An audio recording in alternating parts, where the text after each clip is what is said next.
تو آج ہم بات کر رہے ہیں کلیم صدیقی صاحب کے ایک انٹرویو کی. جی. یہ یوٹیوب پر دستیاب ہے اور اس میں انہوں نے ہندوستان خاص طور پر گجرات میں مسلمانوں کی سیاسی صورتحال پر کافی تفصیل سے بات کی ہے. بالکل، اور کافی بے باکی سے بات کی ہے. ہاں، تو ہمارا مقصد یہی ہے کہ ذرا سمجھیں کہ ان کے خیال میں یہ جو سیاسی پستی نظر آتی ہے اس کی وجہ کیا ہے اور قیادت کی کیا صورتحال ہے. اور ایک دلچسپ بات جو شروع میں ہی سامنے آتی ہے وہ یہ کہ زوال صرف مسلمانوں کا نہیں ہے. وہ کہتے ہیں کہ جو سیکولر پارٹیاں ہیں نا، ان میں بھی یہی کمزوری آ گئی ہے. اچھا، یہ تو ایک نیا زاویہ ہے.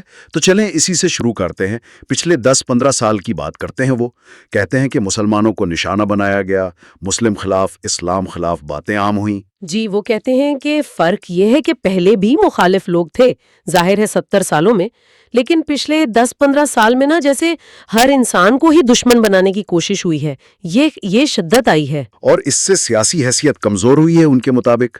بالکل. اور اسی کے ساتھ وہ جوڑتے ہیں قیادت کے مسئلے کو. کہتے ہیں آزادی کے بعد سے ہی مسلمانوں میں ویسی قیادت نہیں ابھری جیسی مطلب دوسری برادریوں میں نظر آتی ہے.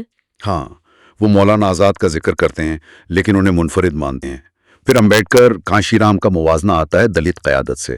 جی، وہ کہتے ہیں تسلسل نہیں رہا. اچھا، اور ایک بہت اہم بات وہ کرتے ہیں لیڈر اور لابسٹ کے فرق کی. ہاں، یہ کیا فرق ہے؟ ذرا وضاحت کریں گی؟ احمد پٹیل کی مثال بھی دی انہوں نے شاید. جی بالکل.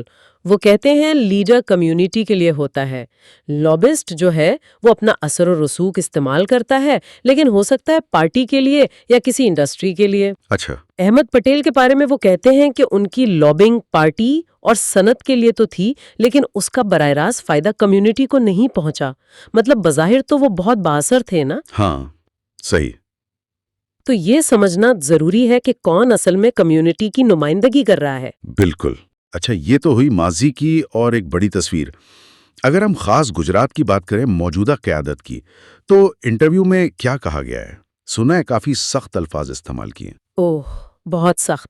صدیقی صاحب کا تو دعویٰ ہے کہ گجرات میں اس وقت کوئی حقیقی مسلم لیڈر ہے ہی نہیں. کوئی بھی نہیں؟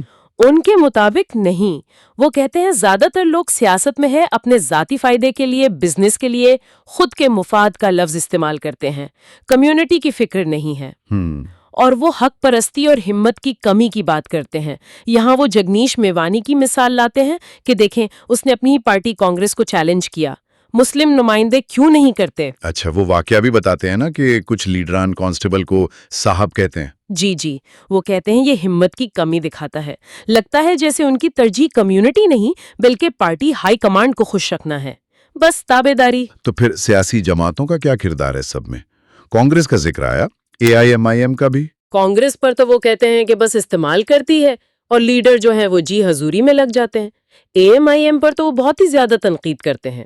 کیا کہتے ہیں؟ اسے کہتے ہیں دری بچھانے کا کام کرنے والی پارٹی. دری بچھانے کا کام مطلب؟ یعنی ان کے مطابق کوئی حقیقی قیادت سازی نہیں، کوئی ٹریننگ نہیں نوجوانوں کی، بس چھوٹے موٹے نمائشی کام، اندرونی جھگڑے الگ. اور وہ الزام لگاتے ہیں کہ بی جے پی کے لیڈر سے مبینہ طور پر ڈیل ہوتی ہے.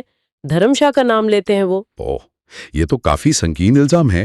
کیا اس کی کوئی بنیاد بھی بتاتے ہیں وہ؟ دیکھیں انٹرویو میں تو وہ یہ باتیں اپنے مشاہدے اور جو ان تک اطلاعات آتی ہیں ان کی بنیاد پر کہہ رہے ہیں. خاص طور پر مقامی سطح پر جو مفاہمتیں ہوتی ہیں ان کا ذکر ہے. کوئی ثبوت تو پیش نہیں کیا، یہ ان کا تجزیہ ہے. سمجھ گیا. اور اسی سے جڑی ہے وہ ووٹ بینک والی بات. ہاں، گجرات میں مسلمان 10% ہیں تو ظاہر ہے انہیں کسی بڑے بلاک کے ساتھ جڑنا پڑتا ہے نا، 30-40% ووٹ والی پارٹیوں کے ساتھ. ہاں، اکیلے تو کچھ نہیں کر سکتے. بالکل. تو اس مجبوری کی وجہ سے ان کے آپشنز بہت کم ہو جاتے ہیں اور سیاسی گفتگو کا معیار بھی گر رہا ہے. اس طرف بھی اشارہ کرتے ہیں وہ. تو اس ساری مایوس کن تصویر میں کوئی راستہ بھی بتاتے ہیں صدیقی صاحب؟ آگے کیا ہو؟ جی، ان کا زور ہے کہ پہلے تو ان لیڈروں کو بے نقاب کیا جائے جو مبینہ طور پر ملے ہوئے ہیں مخالفین سے، یعنی بی جے پی سے. جی. اور پھر وہ کہتے ہیں کہ ایک نڈر بے خوف نوجوان قیادت چاہیے، ایسی قیادت جس کے پاس کھونے کے لیے کچھ نہ ہو. وہ صاف ستھرے علماء اور پرانتیا یعنی جو غیر گجراتی مسلمان ہیں گجرات میں، ان کے نوجوانوں کو بھی آگے آنے کو کہتے ہیں۔ تو مطلب یہ ہے کہ جو لوگ پہلے سے زمین پر کام کر رہے ہیں ان کی اہمیت بڑھ جاتی ہے؟ بالکل، وہ اپنا نام لیتے ہیں۔ کوثر علی سید، ستیہ شاہ، نتیش، یہ وہ لوگ ہیں جو مسماری وغیرہ کے واقعات میں آگے آتے ہیں۔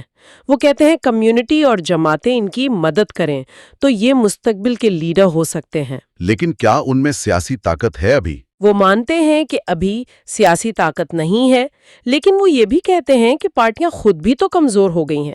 یہ بھی ٹھیک ہے۔ تو وہ ایک طرح سے دعوت دے رہے ہیں ایسے کارکنوں کو کہ رابطہ کریں، مل کر کوئی حکمت عملی بنائیں، اور وہ اس بات کو بھی رد کرتے ہیں کہ یہ نئے لوگ پرانے طریقوں پر چلیں گے۔